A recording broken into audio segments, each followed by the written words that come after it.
पद संख्या 437। पदनाम का पाठ पद संख्या 437 437।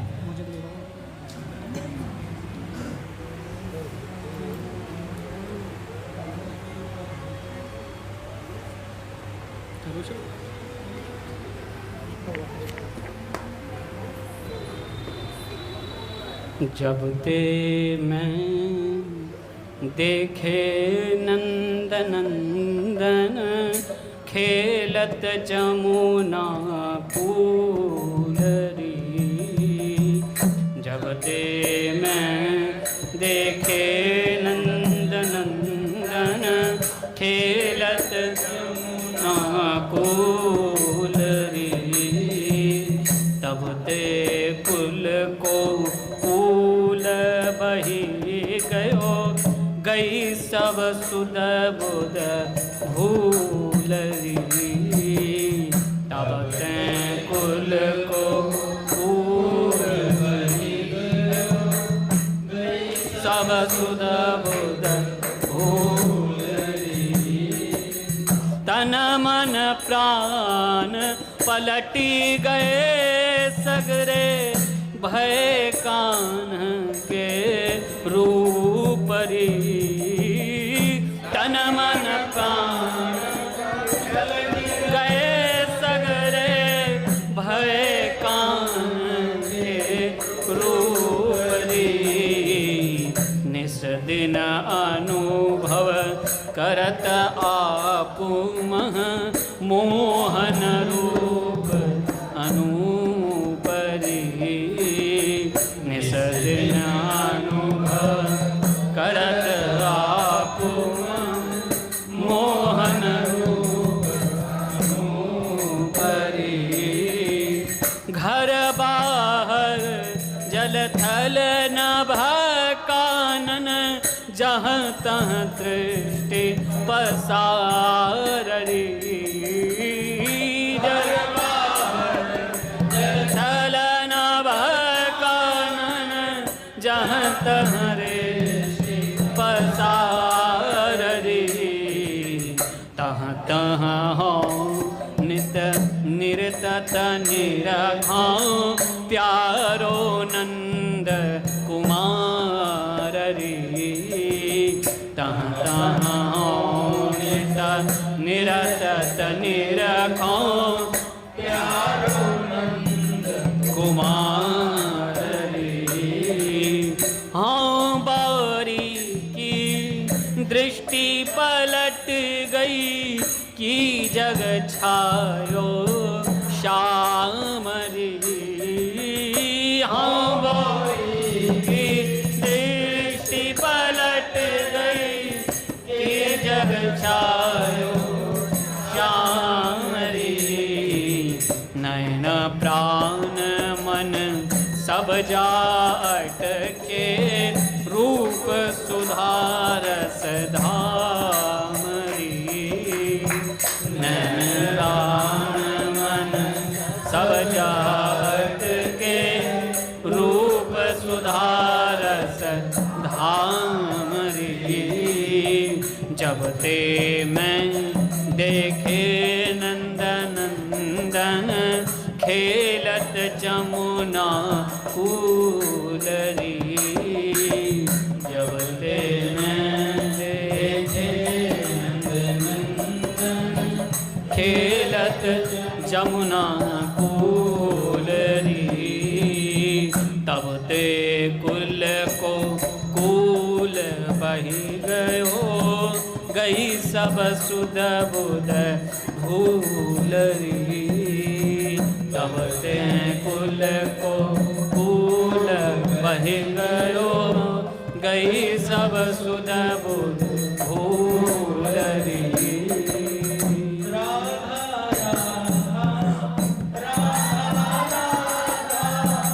राधा राधा राधा राधा राधा राधा राधा राधा राधा राधा राधा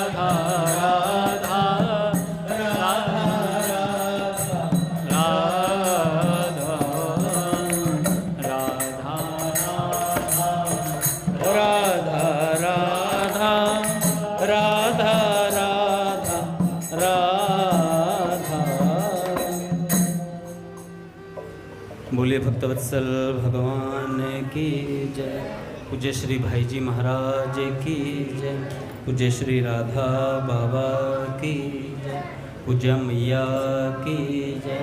अपने प्यारे भैया की जय। पूज्य दादा की जय।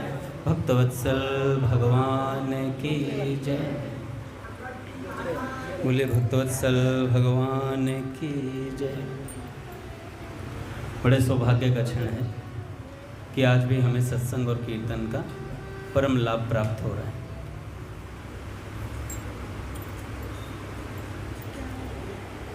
पहले एक संत का विचार पढ़ेंगे, उसके बाद एक भक्त का चरित्र सुनेंगे।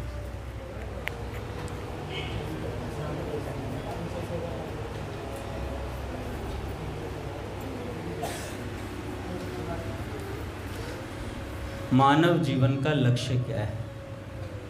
मानव जीवन का लक्ष्य क्या है?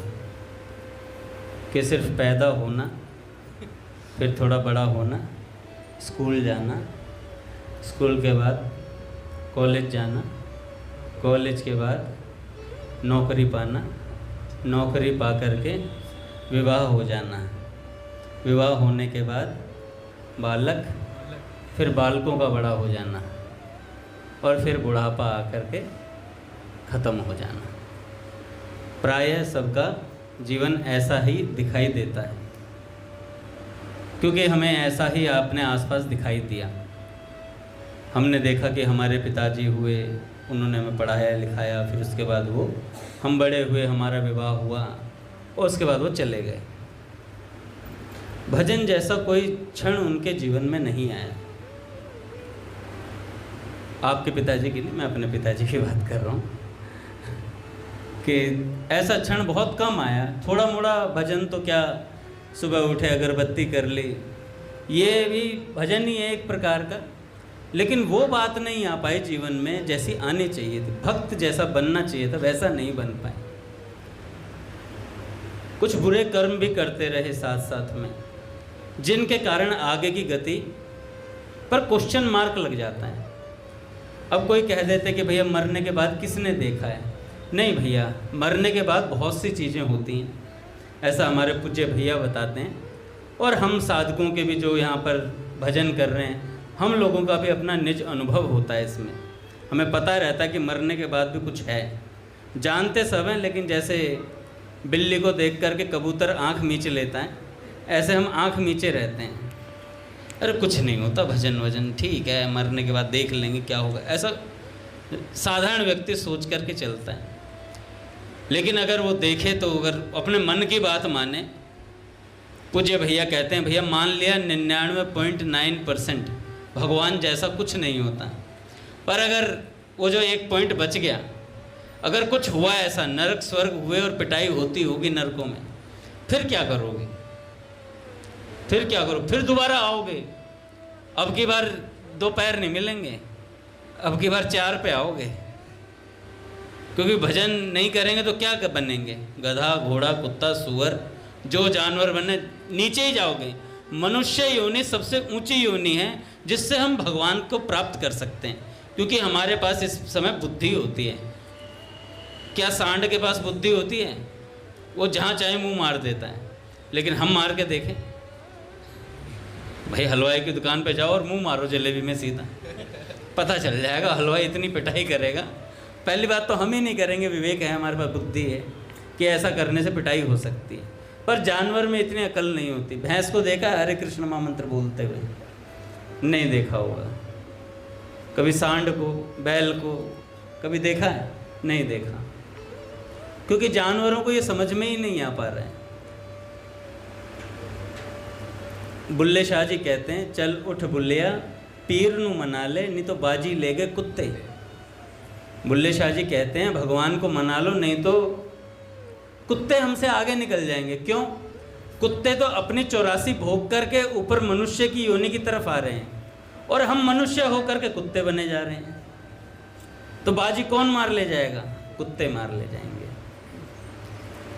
इसलिए हम जितने भक्त यहाँ पर आते हैं, जो नए भी आ रहे हैं, उनको पहला एक निश्चय बनाना चाहिए। आज प्रेमानंद जी महाराज कह रहे थे, सबसे पहले बुद्धि में ये बात ले आओ कि ये मनुष्य जीवन भगवान की प्राप्ति के लिए मिला है।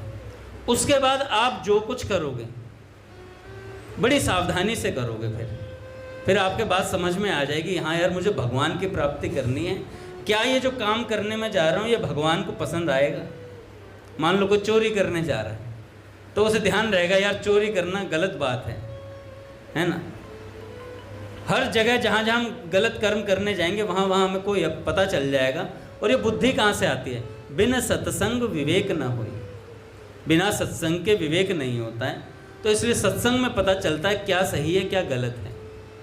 सत्संग नहीं करेंगे तो पता नहीं चलेगा, फिर मनमानी सांड बन जाएंगे, बैल हो जाएंगे। तो इसलिए सावधानी पूर्वक आज से ही सब एक बात मन में धारण कर लो, माला हो ना हो कोई बात नहीं, थोड़े दिनों में शुरू कर लेना, अभी मन नहीं लग रहा थोड़े दिन बाद कर लेना, लेकिन मन में एक बात धारण कर लो कि ये मनुष्य जीवन भगवान की प्राप्ति के लिए मिला है। ये बात समझ में आ गई तो भजन भी होगा, सब कुछ होगा। फिर संत कहते हैं पूज्य श्री स्वामी राम सुखदास जी महाराज, आप एक ही बात विशेष याद रखें कि हम कैसी जगह और कैसा हमारा भाग्य है जिससे हमको ऐसा मौका मिल गया।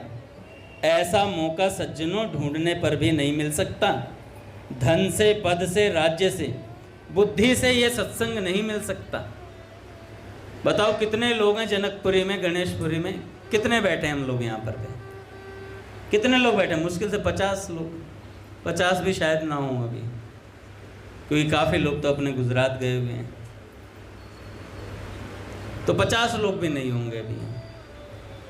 तो कितने लोगों को ये मौका मिला हुआ है भगवान की बात सुनने का, भगवान का सत्संग करने का, कि हम जो शाम के समय सीरियल का टाइम होता है, सीरियल, IPL, ये सब देखने का मौसम चल रहा है अभी, तो हम कितने लोग हैं यहाँ बैठकर सत्संग सुनने के लिए आए हुए, बताओ कितना बड़ा सौभाग्य हमारा। स्वामी जी कहते हैं आप कितना ही परिश्रम कर लो किंतु यह चीज़ मिलने की है नहीं, यह भगवान की कृपा से मिलती है और कृपा से ही मिलती है। स्वामी जी कहते हैं और कृपा से ही मिलती है। आप विचार करके देखो, आपने कोई परिश्रम किया या कोई त्याग किया या तपस्या की या कोई दान पुण्य किया, कौन सा ऐसा काम किया है? यह भगवान की कृपा से मिली है, परिश्रम से नहीं। इस बात को लेकर हम हरदम मस्ती में रहें, मस्ती में रहना चाहिए कि हमें सत्संग मिल गया, हमें कीर्तन मिल गया, भगवान का भजन करने का मौका मिल गया। स्वामी जी कहते हैं मैं कलकत्ते में बीमार पड़ा तो डॉक्टरों ने कहा कि मर जाएगा। स्वामी राम सुखदास जी महाराज कहते हैं कि मैं कलकत्ते में बीमार पड़ा तो डॉक्टरों ने कहा कि मर जाएगा। उस समय मेरे मन में आया कि मैं कम से कम मेरे पास आने वाले आदमियों को सुना दूं कि तुम सेठ जी को साधारण मत समझो। सेठ जयदयाल गोयनका जी उस समय थे, तो स्वामी जी कहना चाहते थे, महिमा बताना चाहते कि सेठ जी को साधारण मत समझो, उनसे विशेष लाभ ले लो। कोई भी काम करो तो उनसे पूछकर करो, मुफ्त में लाभ मिल जाएगा। जैसे हमारे पूज्य भैया हैं, हमें मिले हुए हैं, तो अपने गुरु हैं वो, तो कोई भी काम करो तो उनसे पूछ करके करो तो लाभ मिलेगा हमें। जो वस्तु हम प्राप्त करने जा रहे हैं अगर वो हमारे लिए अनुकूल नहीं होगी भविष्य में तो भैया साफ मना कर देंगे, चाहे हमें कितनी अनुकूल अभी दिखाई दे रही हो, भैया मना कर देंगे। जैसे हम कभी पूछते हैं भैया वृंदावन चला जाऊँ अकेला, तो भैया कहते हैं नहीं, अकेले नहीं जाना है, भक्तों के साथ जाना है।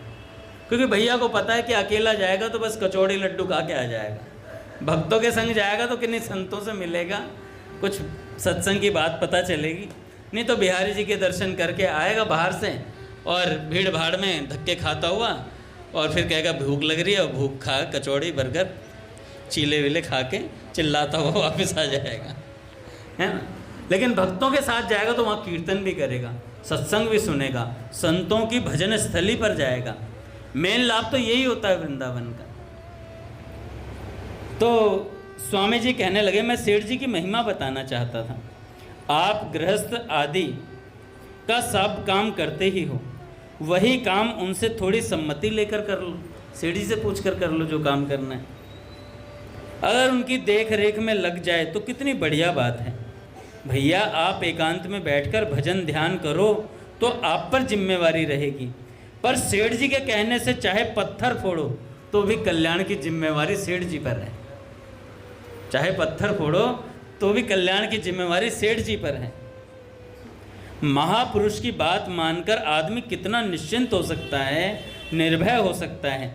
अपनी स्थिति की तरफ देखने की ज़रूरत ही नहीं, उस तरफ ही उस तरफ देखें।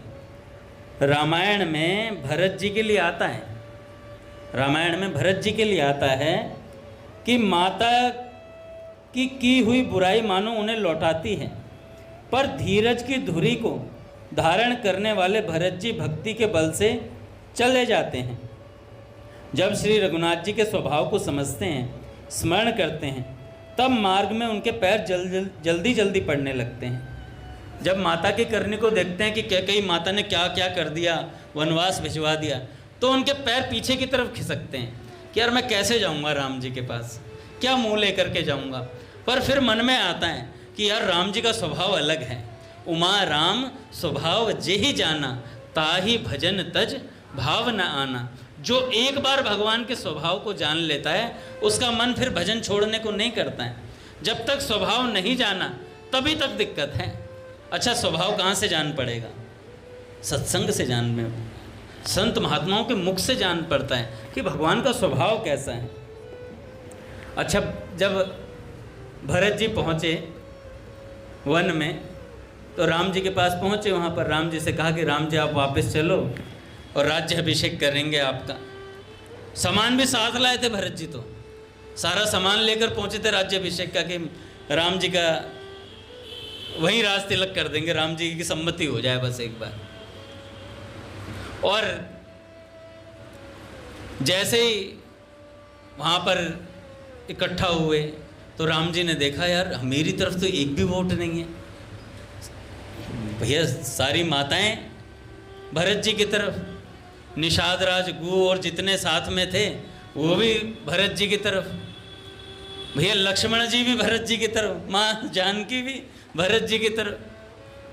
महाराज जी कह रहे थे मुल्क पीठ सरकार कि वोटिंग का जमाना होता तो राम जी की जमानत जब्त हो जाती राम जी की जमानत जब्त हो जाती, एक भी वोट नहीं था राम जी के पास। तब राम जी से पूछा गया क्या किया जाए, तो राम जी ने कहा कि देखो भरत के प्रेम के आगे मैं बिक चुका हूँ।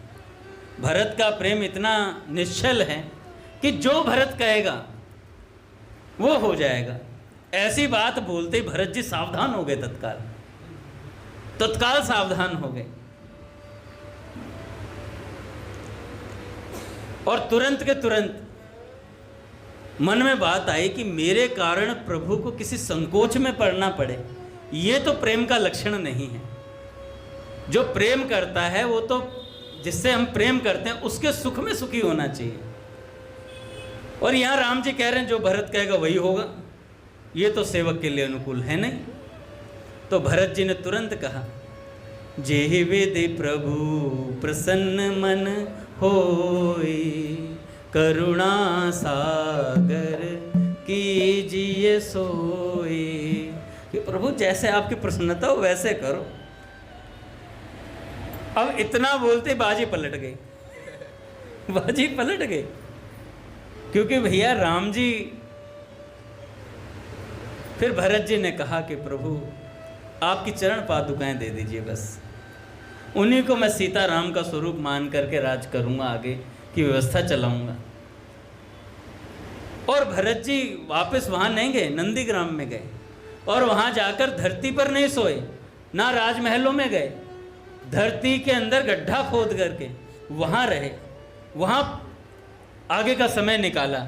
14 वर्ष का वनवास भैया वहीं रह करके चरण पादुकाओं को एक सिंहासन पर विराजित कर दिया और उन्हीं के सामने सारे जो भी निर्णय लेने होते थे उन्हीं को देख देख कर उनसे पूछ पूछ करके करते थे। ऐसा भरत जी का स्वभाव। प्रेमी है ना भरत जी, जो प्रेमी होता है ना वो नियम तोड़ता नहीं है, वो नए नियम बना डालता है। वो नए नियम है, हम कह देते ना भगवत प्रेम में व्याकुल हैं, अरे सब नियम तोड़ डालते हैं। भैया प्रेम में नियम तोड़े नहीं जाते हैं, प्रेम में नियम टूट जाते हैं। टूट जाते हैं, अपने आप टूटते हैं। हम क्या करते हैं, हम तोड़ देते हैं। हम तो प्रेमी है, माला नहीं करेंगे। अरे ऐसा कौन सा प्रेमी है? मन में आते कि नहीं नहीं ये वाला सत्संग सुनना है, ये वाला सत्संग नहीं सुनना है। अरे जिसकी आप बात करना चाहते हो, जिससे प्रेम करते हो, उसकी तो हर बात सुहावनी लगनी चाहिए। तो ऐसे भरत जी ने नियम बनाया और वहां रहे वो। तो भैया हम अपने दोषों की तरफ ना देखें कि हम कितने गंदे हैं, हम देखें राम जी के स्वभाव की तरफ। हम चाहे कितने ही गंदे, कितने ही मैले हो जाएं, भगवान हमें स्वीकार करने के लिए तैयार बैठे हैं। तो भरत जी कहते हैं हम अपनी तरफ, स्वामी जी कहते हैं हम अपनी तरफ देखें तो दोषों से भरे पड़े हैं, पर भगवान की, महापुरुषों की कृपा की तरफ देखें तो कोई दोष है ही नहीं। कहाँ दोषों का बल और कहाँ भगवान की कृपा का बल। कहाँ दोषों का बल और कहाँ भगवान की कृपा का बल। कई लोग कह देते हैं हमने तो शराब पी है, हमने तो नॉन वेज भी खाया, भगवान का भजन कैसे करें, ये सब तो भगवान के भजन में बाधा देते हैं। अरे फिर तो ये भगवान के भजन से बड़े हो गए। भाई अगर पाप भगवान के भजन में बाधा दे दे तो पाप भगवान के भजन से बड़ा हो गया? नहीं भैया, भगवान का भजन सब चीज़ों को खा जाएगा, तुम्हारी सब वृत्तियों को निगल लेगा और एक भगवान में लगा देगा। आप शुरुआत तो करो, एक कदम बढ़ाओ तो सही, तत्काल भगवान की तरफ चल पड़ेंगे। स्वामी जी कहते हैं कभी कभी तो मेरे मन में यह बात पैदा होती है कि भगवान की कृपा तो पुस्तकों से देखते हैं और पुस्तकों की बात माननी ही चाहिए, परंतु संत महापुरुष की चेष्टा को, उनके अपनेपन को तो प्रत्यक्ष देखते हैं। भैया किताबों में तो लिखी हुई है, पर महापुरुषों को तो हम देखते हैं कितना प्रेम करते हैं हमसे, वो कितने हमारे कल्याण के बारे में सोचते ही रहते हैं दिन रात। बड़ी खास बात है। सब वानर भालू कहते हैं कि हम रघुनाथ जी महाराज के हैं। रघुनाथ जी से, राम जी से कहते हैं सब वानर भालू सब हम रघुनाथ जी के हैं। ऐसे ही हमारे भीतर भी यह होना चाहिए कि हम किसके हैं, हम राम जी के हैं। पट खुलेंगे महाराज। श्री राम जय राम, जय जय राम।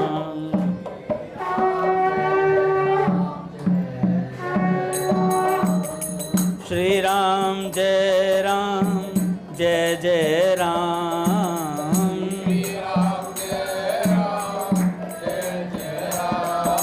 श्री राम जय राम, जय जय राम।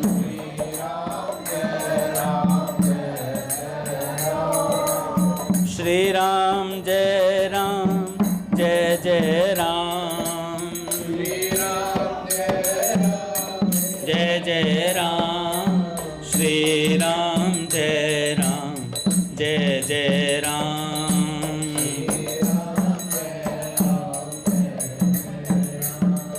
बोलिए राधा माधव सरकार की जय। तो भैया वानर भालुओं के मन में है कि हम राम जी के हैं, तो हमारे भीतर भी ये बात आनी चाहिए कि हम भगवान के हैं, हम भगवान के हैं। साधारण आदमी भी मृत्यु के समय संत महात्माओं को याद कर ले तो उसे यम के दूत ले जा नहीं सकते। साधारण आदमी जिसने कभी भजन नहीं किया, अगर उसने भी मरते समय किसी संत महात्मा को याद कर लिया तो यमदूत नहीं ले जा सकते उसे। उन यमदूतों की हिम्मत नहीं है ले जाने की। वहाँ धर्मराज की चाल भी मंद पड़ जाती है, बंद हो जाती है चाल भी। अरे भैया कुत्ते के गले में पट्टा होता है तो म्यूनसिपैलिटी वाले उसे उठा के नहीं ले जाते, उन्हें समझ में आता है इसके गले में पट्टा पड़ा हुआ है, ये किसी का है। तो ऐसे ही जब हमारे गले में तुलसी माला होगी, बीट बैग होगा नाम जप का, तो क्या हमें यम के दूत उठा ले जा पाएंगे? उन्हें पता चल जाएगा ये राम जी के कुत्ते हैं। वो स्वामी जी महाराज कहते हैं ना, तुलसी कुत्ता राम का। तो भैया ऐसे ही हम राम जी के हैं, तो हमें कोई कैसे स्पर्श कर देगा? ये बात की ठसक होनी चाहिए। संत जन कहते हैं अगर इस बात की ठसक होगी ना तो हमारा काम तत्काल बनेगा। स्वामी जी एक भजन सुनाते थे कि एक बार सरल हृदय से हो, एक बार सरल हृदय से स्वीकार करो सब सब बोलेंगे, मैं हूँ केवल आपका, आप हो मेरे नाथ। मैं हूँ केवल आपका, आप हो मेरे नाथ। तेरा कल्याण होगा, प्रभु से प्यार होगा।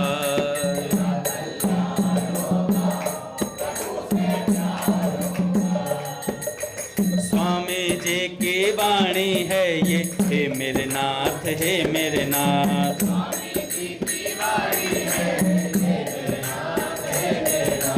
मंत्रों का ये महामंत्र है, हे मेरे नाथ, हे मेरे नाथ।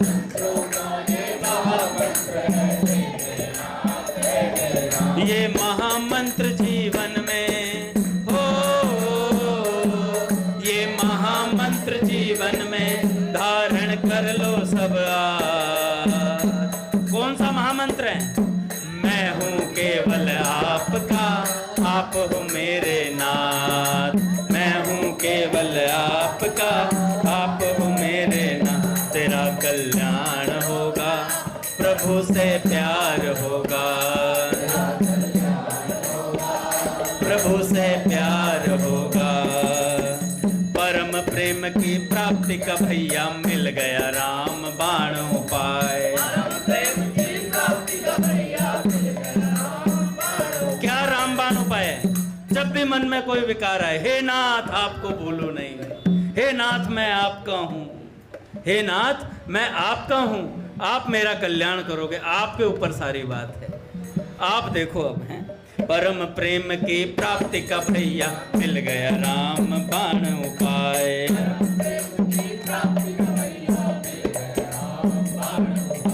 हे मेरे नाथ, हे मेरे नाथ, हे मेरे नाथ, हे मेरे नाथ,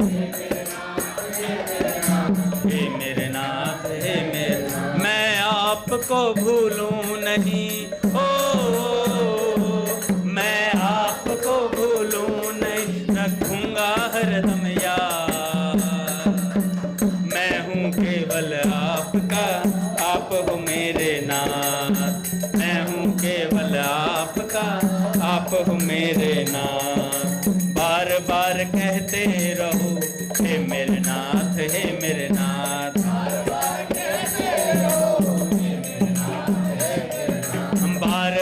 कहते रहो, हे मेरे नाथ, हे मेरे नाथ।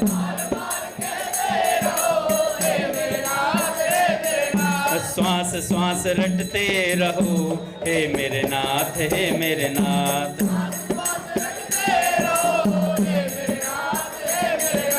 करुण हृदय से करो पुकार, हे मेरे नाथ, हे मेरे नाथ। मैं आपको भूलूं नहीं, ओ मैं आपको भूलूं नहीं, रखूंगा हरदम याद। मैं हूँ केवल आपका, आप हो मेरे नाथ। मैं हूँ केवल आपका, आप हो मेरे नाथ। तेरा कल्याण होगा, प्रभु से प्यार होगा।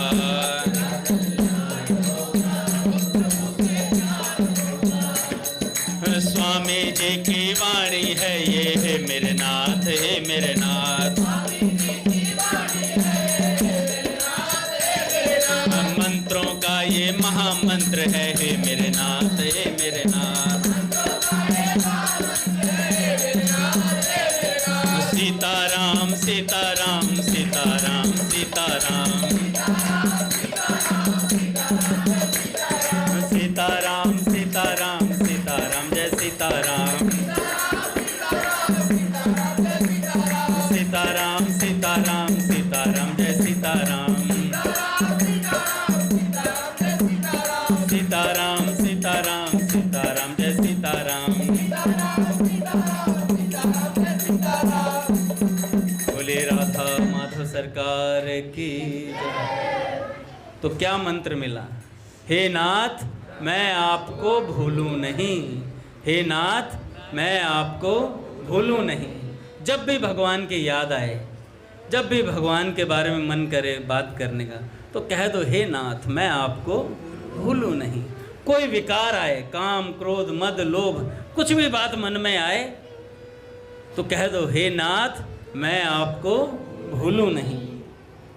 देखो भैया ये संतों की खास बात है। स्वामी जी महाराज कहते हैं कि संत की बात मान लोगे, संत ने कहा पत्थर तोड़ो, तो पत्थर तोड़ने से आपकी भगवत प्राप्ति हो जाएगी, क्योंकि संत ने ये बात कह दी ना तो काम हो गया। तो भैया हमें संत ऐसे मिलेंगे कहाँ? क्या स्वामी जी कहते हैं सेठ जी मिल सकते हैं अभी हम दोबारा? स्वामी जी, भाई जी, बाबा मिल सकते हैं दोबारा? क्या भैया हमें दोबारा कभी अगले जीवन में कभी मिलेंगे? एक सज्जन ने मुझसे कहा कि भाई ऐसा मत कर, दोबारा जन्म हो जाएगा। मैंने तेरा हो सकता, मेरा नहीं होगा। मेरा नहीं हो सकता, क्योंकि भैया मैं भगवान का हूँ। और हृदय में ये बात बैठाल दी है संतों ने कि भैया हमारा अगला जन्म नहीं होगा। सेठ जी ने कहा इस बात को नकार दो हृदय से, हृदय की पट्टी पर लिख दो कि हमारा अगला जन्म नहीं होगा, क्योंकि संतों ने बात कही है, मान लो खत्म हो गई बात। अगला जन्म नहीं होना तो नहीं होना, इसी जन्म में हमें भगवान मिलेंगे, खुले नेत्रों से मिलेंगे। पूछे भैया ने बोला है हमारे कि मिलेंगे मिलेंगे, भगवान हमसे मिलना चाहते हैं। तो ऐसी बात है महाराज, संतों की बात मानेंगे, संतों में श्रद्धा रखेंगे तो काम हो जाएगा हमारा। एक भक्त हुए पाद पद्माचार्य जी, और उनका चरित्र भक्तमाल में आता है। श्री पाद पद्म जी श्री संप्रदाय के अनुयायी और परम वैष्णव संत थे। इनके अपने गुरु और माँ गंगा के प्रति अनन्य श्रद्धा थी। इनके पाद पद्म नाम पढ़ने की बड़ी रोचक कथा है। इनका नाम पाद पद्म कैसे पड़ा, जो गुरु और गंगा जी के प्रति इनकी अनन्य भक्ति को दर्शाती है। जो पाद पद्माचार्य जी थे, अपने सद्गुरुदेव को साक्षात परमात्मा मानकर भजन करते थे।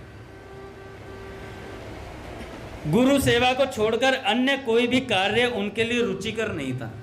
अच्छा, अब अन्य कोई भी कार्य है अर्थात समझ रहे हो,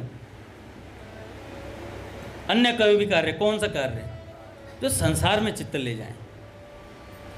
अब कोई कह दे मैं तो गुरु जी की सेवा करूँगा, सत्संग से कीर्तन नहीं सुनूंगा, खाली समय खाली बैठा है, गुरु जी की भी सेवा नहीं, गुरु जी कह रहे मुझे सेवा की आवश्यकता नहीं, नहीं गुरु जी मैं यहीं रहूँगा, खाली बैठा रहूँगा। नहीं नहीं भैया, गुरु जी ने जो सिद्धांत दिया वो जीवन में होना चाहिए हमारे। गुरु जी ने दिया कि भैया 7:30 से 10 बजे कीर्तन सत्संग होता है, तो उसमें पहुँचना है हमें। ये हमारे गुरु जी की, अगर जिसने ये भी निभा दिया, पूज्य भैया कहते हैं 7:30 से 10 के बीच का ये समय निभा दिया, उसे भगवान अवश्य मिलेंगे, जरूर मिलेंगे। तो भैया पाद पद्माचार्य जी के लिए कोई अन्य कार्य रुचिकर होता ही नहीं था, बस गुरु जी ने जो कहा वो कार्य करना है। उन्हें अपने गुरु से एक क्षण भी विलग रहना स्वीकार नहीं था। एक बार किसी कार्यवश उनके गुरुदेव को अन्यत्र किसी दूसरे गांव में जाना था। पाद पद्माचार्य जी ने गुरुदेव से साथ ही ले चलने की प्रार्थना की और कहा कि आपके बिना आपके श्री चरणों के दर्शन के मेरा जीवन संभव नहीं है, मेरा जीवन संभव नहीं है। अतः कृपा कर मुझे आप अपने से अलग न कीजिए। गुरुदेव ने कहा, वत्स मेरे आश्रम पर अनेक संत भक्त आते रहते हैं, उनकी सेवा करना मेरा धर्म है। यदि तुम भी मेरे साथ चलोगे तो आश्रम सूना हो जाएगा और यहाँ आने वाले साधु संतों को महान कष्ट होगा। अतः तुम्हें आश्रम में रहते हुए मेरे इस दायित्व की पूर्ति करनी चाहिए। वत्स, गुरु की आज्ञा मानना गुरु की भौतिक सेवा से भी बड़ी बात है। देखो आगे ना बात, गुरु की आज्ञा मानना गुरु की भौतिक सेवा से भी बड़ी बात है। वैसे तो गुरु जी की सेवा भौतिक होती ही नहीं, वो अलौकिक ही होती है, पर समझाने की बात है यहाँ पर। तो कहा गुरु जी ने कि भैया गुरु की आज्ञा मानना गुरु की भौतिक सेवा से भी बड़ी बात है, अतः तुम्हें यहीं रुककर मेरी आज्ञा का पालन करना चाहिए। रही मेरे प्रति भाव की बात, तो ये माता गंगा जी तो आश्रम के पास हैं ही, साक्षात परमात्मा ही है ये। अतः तुम इन्हें अपना गुरु मानकर इनकी सेवा पूजा करना। मैं कुछ ही समय में वापस आ जाऊंगा। पाद पद्माचार्य जी ने गुरु जी की आज्ञा शिरोधार्य कर ली। वे आश्रम में आए साधु संतों की सेवा करते और गुरु मानकर नित्य गंगा जी का पूजन करते। आश्रम में गंगा जी में अपने शरीर का स्पर्श न कराकर बाहर कुएं आदि पर स्नान कर लेते थे। अब गंगा जी में स्नान करना बंद कर दिया जिस दिन से गुरु जी ने बोला कि ये साक्षात मेरा स्वरूप है। और स्पर्श नहीं करते। अब जो चेले थे, थोड़े चिड़ंकू टाइप के जो होते हैं, जो ईर्ष्या रखते हैं, उन्होंने कहा जब से गुरु जी गए हैं तब से स्नान भी नहीं करता गंगा जी में। गंगा जी में स्नान भी नहीं, आने दो गुरु जी को, फिर बताएंगे तुम्हें, फिर तुम्हें बताएंगे, गुरु जी से शिकायत करेंगे तुम्हारी। पर जो उनका भाव था उसे तो गुरु जी जान सकते थे या वो जान सकते थे। अन्य आश्रम वासी तो इनकी क्रिया पर व्यंग ही कसा करते थे। कुछ दिनों बाद गुरुदेव पुनः आश्रम में आ गए। कुछ लोगों ने पाद पद्म के उक्त आचरण की बात उनसे शिकायत के रूप में कही। यह सब सुनकर गुरुदेव ने पाद पद्म जी के दिव्य भाव और उनके प्रभाव को प्रकट करने का मन ही मन निर्णय बना लिया। एक दिन वे पाद पद्म जी को लेकर गंगा स्नान करने गए और तट पर अंगोछा रखकर स्वयं गंगा जी में प्रवेश कर गए। डुबकी लगाने के बाद उन्होंने वहीं खड़े खड़े पाद पद्म जी से अंगोछा मांगा। अब पाद पद्म जी के लिए बड़ी विषम स्थिति हो गई, क्योंकि अंगोछा मांगा तो गंगा जी के भीतर जाना पड़ेगा, गंगा जी के जल पर पैर स्पर्श करने पड़ेंगे। गंगा जी को साक्षात भगवान मान रखा था उन्होंने, तो कैसे रखें? साक्षात गुरु जी अपना स्वरूप बताया था। अब पाद पद्म जी के लिए बड़ी विषम स्थिति हो गई। यदि अंगोछा लेकर जाते हैं तो गंगा जी में उनका पैर पड़ेगा, और यदि नहीं जाते हैं तो गुरु आज्ञा की अवहेलना होगी। उनके मन में इस ऊहापोह और अपने प्रति दिव्य भाव जानकर गंगा जी स्वयं प्रकट हो गई और उन्हें एक पाद पत्र दिखाते हुए कहा कि इस पर पैर रखकर चले जाओ। श्री पाद पद्म जी ने जैसे ही उस पद्म पत्र पर पैर रखा, उनके सामने एक दूसरा पद्म पत्र प्रकट हो गया। कमल के फूल खिलते चले, जहाँ जहाँ पैर रखें वहाँ वहाँ कमल के फूल खिल जाएं, और वो ऐसे ही भीतर जा कर के अंगूछा दे करके आए। गंगा जी ने प्रकट होकर के कहा, इतनी दिव्य भावना थी उनकी। इस प्रकार वे पद्म पत्रों पर पैर रखते हुए गुरुदेव तक पहुँच गए और उनका यह नाम पड़ा श्री पाद पद्माचार्य जी महाराज। ऐसे गुरु की आज्ञा मानने वाले अगर साधक हों तो काम हो जाता है, काम तत्काल हो। बनी बनाई बात है, बनी बनाई बात है। एक संत हुए श्री गदाधर भट्ट जी, हमने उनका नाम बहुत रसिकों में सुना है। एक पद हमने सुना है, सखी हों श्याम रंग रंगी, सखी हों श्याम रंग रंगी। ये पद उन्हीं का था। तो भैया गदाधर भट्ट जी जो थे, समस्त गुणों की खान थे, सभी को सुख देने वाले थे और भगवान में उनका मन लगा हुआ था। नित्य निरंतर श्री वृंदावन में आसक्ति थी। स्वभाव के सज्जन, सबके मित्र, सदाचारी और पूर्वाचार्यों के वचनों का पालन करने वाले थे। आप ईर्ष्या, कामना आदि दुर्गुणों से रहित थे। कृपा और करुणा के निधान थे। लोगों में अनन्य भाव पूर्वक भजन साधन को दृढ़ करने के लिए आपने शरीर धारण किया था। आप परम धर्म के पुष्ट सेतु थे। श्री वृंदावन धाम में सर्वदा विराजते और श्रीमद् भागवत की कथा आपके मुख से निसृत हुआ करती थी। किसी भी प्राणी के लिए दुखद नहीं थे। एक बार इन्होंने पद गाया, सखी हो श्याम रंग रंगी। अभी ये वृंदावन नहीं आए थे, अभी जहाँ बंगाल में किसी जगह इनका गांव था उस जगह रहते थे।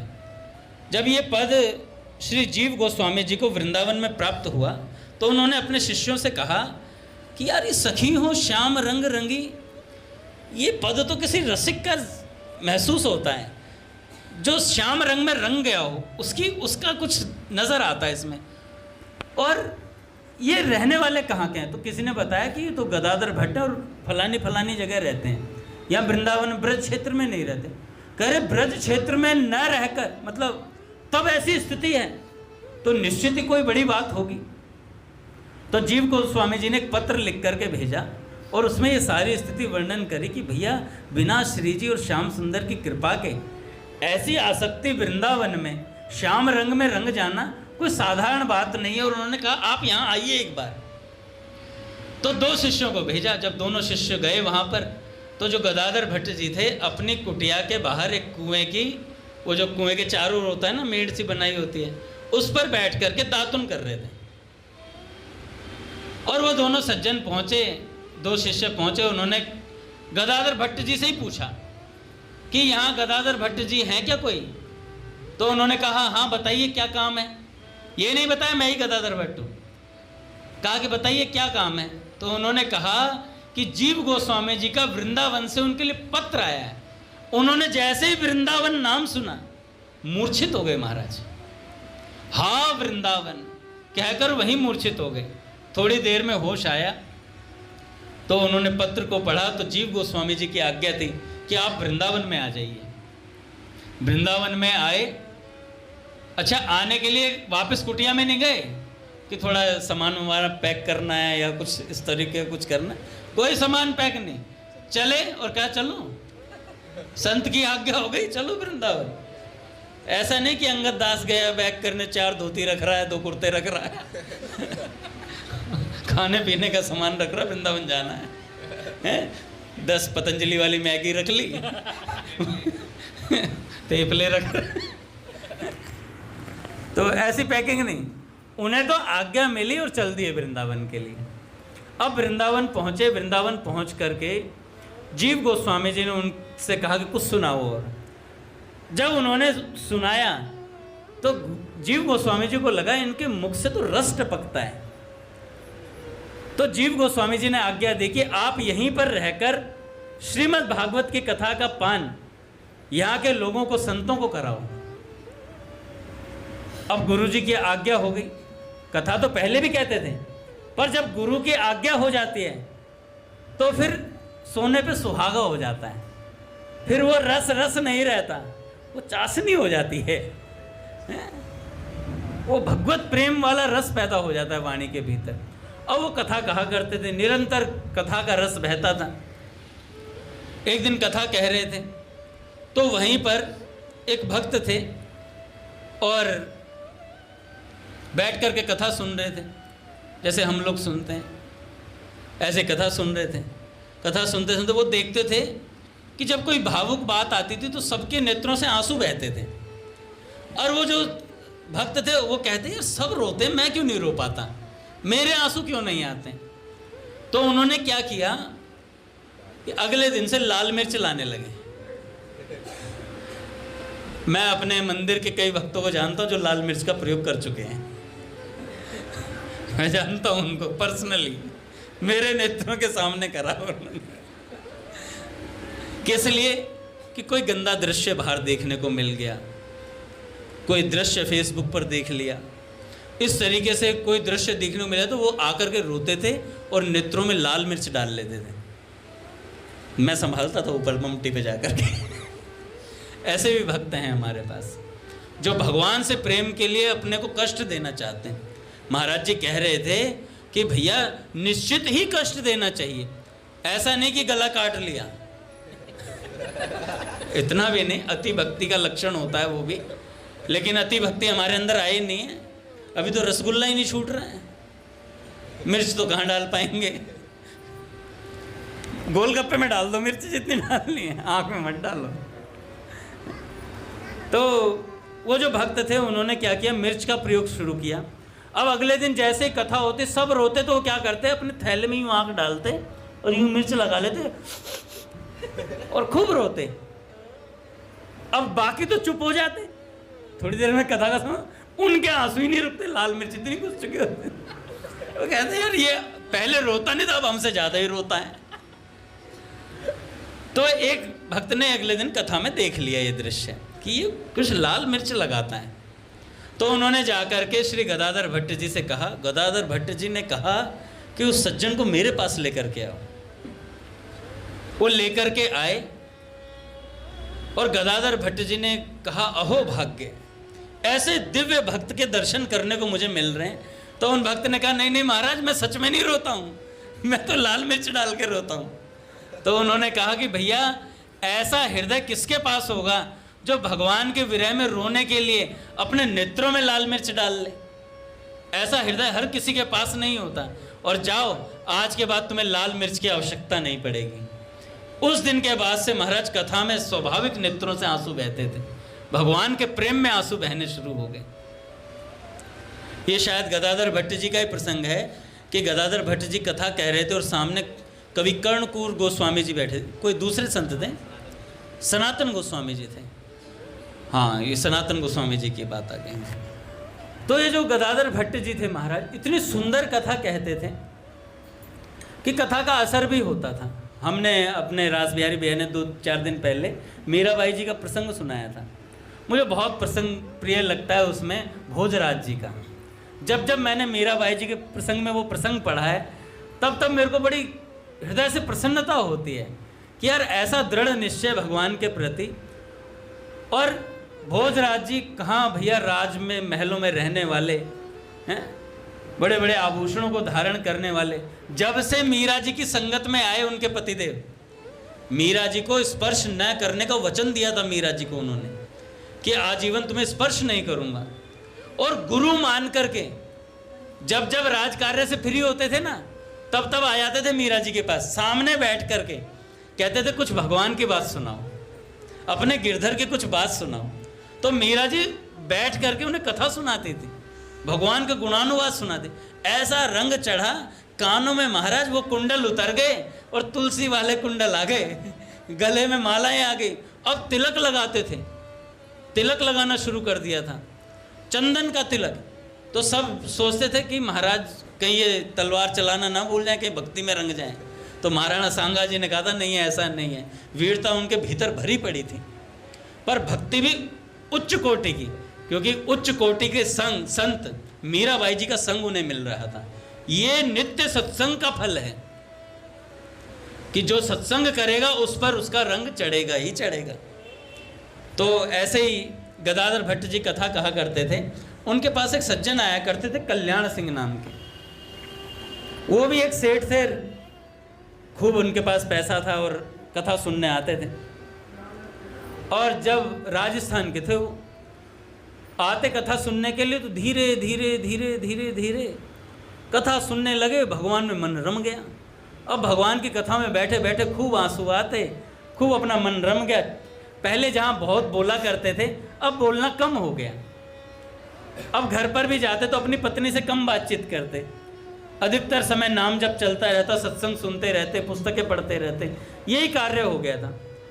अब इस कहाँ भैया राज ठाट पहले, अगर अब के परिप्रेक्ष्य में देखा जाए कि अब घर जाकर अपनी पत्नी से बात ना करो और उसे मॉल में ना लेकर के जाओ या कुछ सामान ना खरीदवाओ, तो कहेंगे ऐसी भक्ति किसी काम की नहीं है, ज्ञान दे देगी तुम्हें।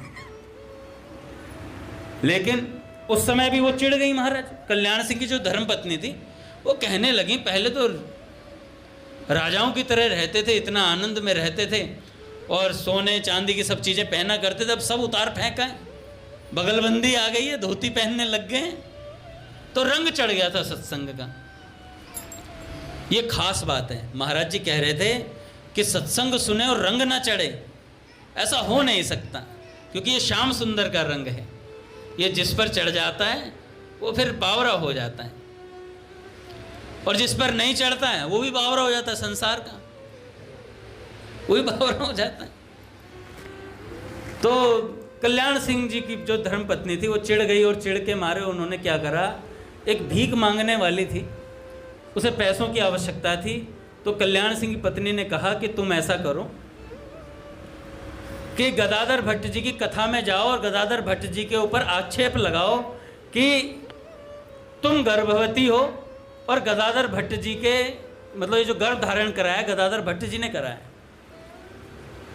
और मैं तुम्हें 20 रुपये अभी देती हूँ। उस समय 20 रुपये 20,000 के बराबर हुआ करते थे। और कहा उसके बाद और पैसे दूंगी। और महाराज वो भिखारिन जो थी वो गई और जा कर के कथा के मध्य में जा कर के और उसने जा कर के कहा कि गदाधर भट्ट जी कथा तो कह रहे हो, पर हमारे गर्भ में जो बालक है इसका भी कुछ ख्याल रख लो। अब ऐसी बात बोली तो महाराज जो अधपके थे ना, कई लोग जो थे अधपके होते हैं, मतलब अभी नए नए सत्संग सुनने आए थे, वो तो कहने लगा अरे महाराज जी खुद तो बड़े वैराग्य त्याग की बात करते हैं और बताओ गर्भ धारण करवा दिया। ऐसी बात वो जो सुन रहे थे कथा वही बोल करके कथा से उठ के चल दिए। अब वो जो और भी भक्त थे जो निष्ठावान थे तो उनको क्रोध आया। उन्होंने कहा कि भैया ऐसे कैसे बोल रहे हैं। इतने में क्या हुआ, गदाधर भट्ट जी ने कहा कि अरे मैं तुम्हें इतने दिनों से ढूंढ रहा था, कहाँ थी तुम, आओ बैठो, तुम्हारी सब व्यवस्था होगी, तुम चिंता मत करो। अच्छा ऐसा क्यों कहा? क्योंकि गदाधर भट्ट जी सब में श्री कृष्ण को देखते थे, भगवान की भावना थी। और भगवान से कहा उन्होंने अरे इतने दिनों से कहाँ थे तुम आओ तुम्हारी सब व्यवस्था होगी। अब इतनी बात सुनी तो जो थोड़े और श्रोता थे वो भी उठ लिए। अब तो महाराज जी ने खुद ही स्वीकार कर लिया है, जानते हैं इन्हें, और उठ करके चल दिए। इतने में क्या हुआ, वहीं पर एक संत बैठे थे राधिका वल्लभ दास जी। वो हट्टे कट्टे थे, 6 फीट के थे, हष्ट पुष्ट शरीर था। उन्होंने देखा कि ये लांछन लगा रही है और झूठा लांछन है, तो वो तो गए और एक लठ लेकर के आए और लठ दिखा करके उससे कहा या तो तू सच बोलेगी या लटकाएगी। कोने में ले गए हैं और इधर पटके मारो फिर इधर पटके। अब वो घबरा गई कि ये तो सच में मार देंगे। तब उन्होंने सच बोला कि भैया ऐसे ऐसे बात हुई, इनकी जो कल्याण सिंह जी जो हैं उनकी जो पत्नी हैं उन्होंने हमें लालच दिया पैसों का और ये हमसे कृत्य करवाया। इतनी बात सुनी तो जो कल्याण सिंह जी थे जो कथा सुनने आते थे, तलवार निकाल ली उन्होंने और कहा कि मैं जिंदा नहीं छोड़ूंगा इसे। अपनी पत्नी को मारने के लिए दौड़े तो गदाधर भट्ट जी ने रोक लिया। उन्होंने कहा इसने तो सत्संग नहीं सुना, तूने तो सत्संग सुना है, तलवार कैसे निकल गई तेरी, तलवार कैसे निकल गई, अंदर डाले से तलवार। महाराज वापस तलवार करवा दी और कहा कि मैं तो इसके हम ऋणी हैं, तुम्हारी पत्नी का भी ऋणी हूं। जो हमें प्रसिद्धि मिल रही थी ना, प्रसिद्धि से बचा लिया हमें, प्रसिद्धि से हमें बचा लिया। हमारे ऊपर अभिमान चढ़ जाता इस बात का कि हम बहुत अच्छा कथा कहते हैं, बहुत अच्छे संत हैं, उस अभिमान से हमें बचा लिया। उस बात को सुना कल्याण सिंह की पत्नी ने, उन्होंने आके माफ़ी मांगी और वो जो भिखारिन थी उसने भी माफ़ी मांगी। ऐसे अद्भुत संत थे गदाधर भट्ट जी। एक बार चोर आ गए कुटिया में चोरी करने। चोर आए तो देखा उनकी कुटिया में वैसे तो कुछ था नहीं, कुछ खास कुछ था ही नहीं, कुछ होता क्या, 2-4 बर्तन थे और उनका शायद लंगोट होंगे 2-3 और करवा होगा, इससे ज़्यादा कुछ था नहीं, कमंडल था उनका। तो उन्होंने जो भी सामान था चोरों ने बांध लिया, जो भी कुटिया में उन्हें दिखा। जैसे ही उठाने लगे तो उठाने वो गिर गए। तो गदाधर भट्ट जी जग तो रहे थे, तो उन्होंने क्या किया कि गठरी को दोबारा बांधा और चोर के सिर पे रख दी। चोर घबरा गया, कह रहे घबराओ मत, घबराओ मत, देखो भैया हम हैं साधु महात्मा, हमें तो लोग कल सुबह फिर और दे जाएंगे बर्तन, 2-4 बर्तन हैं, सोचेंगे गदाधर भट्ट जी की कुटिया से सामान चोरी हो गया, लोग और दे जाएंगे। तुम्हारी जीविका का साधन चलना चाहिए, तुम इसे ले जाओ, तुम इसे ले जाओ।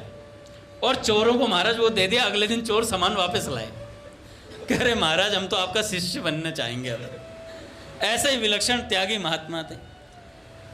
एक बार एक शिष्य था और गदाधर भट्ट जी झाड़ू की सेवा दे रहे थे। झाड़ू की सेवा लगाते लगाते तो उस शिष्य ने आकर कहा, गुरुजी एक धनी व्यक्ति आया है और वो आपसे बात करना चाहता है, तो आप ऐसा करो इस झाड़ू की सेवा को छोड़ो। ठाकुर सेवा वो जो सफाई कर रहे थे मंदिर में, उसको छोड़ो, सोहनी सेवा कर रहे थे, उसको छोड़ो और उस धनी व्यक्ति से मिलो। तो तुरंत गदाधर भट्ट जी ने कहा कि भाड़ में जाए ऐसा धनी व्यक्ति जिससे हमें ठाकुर जी की सेवा छोड़नी पड़े। ऐसे व्यक्ति से हमें कोई औचित्य नहीं है। ऐसे त्याग और वैराग्य की मूर्ति थे महाराज। पूरा जीवन श्रीमद् भागवत की कथा और भगवान की बातों को बताते हुए उन्होंने जीवन को व्यतीत किया। बोलिए भक्तवत्सल भगवान की जय। आरती करते हैं महाराज।